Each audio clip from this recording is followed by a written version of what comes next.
Project নম্বর 2 এর কাজ হলো ক্যাট। প্রজেক্ট নম্বর 2 হচ্ছে ক্যাট। ক্যাটের কাজ হচ্ছে মাইনিং সিস্টেম। এখানে আপনি করতে পারেন এই যে টাস্কগুলো আছে, জয়েন ইট, টোকেন এয়ারড্রপ, এই যে পে, বিকাম ওইএক্স, এই যে এইগুলা আপনি জয়েন দিতে পারেন। এতে অবশ্যই টেলিগ্রাম চ্যানেল লাগবে, টুইটার, ইনস্টাগ্রাম এগুলো লাগবে আপনার, ঠিক আছে। এখানে আপনি 2x দিতে পারেন। 2x দিতে গেলে আপনার কস্ট ফি লাগবে মেবি 0.1 টোন।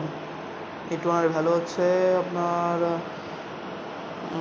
আমার অত টোন নাই, নাহলে আমি এখানে ইনভেস্ট করে দিতাম। যাই হোক, আপনারা ফ্রি কাজ করতে পারেন। ক্যাট ভালো প্রজেক্ট, এখানে মাইনিং করতে পারেন,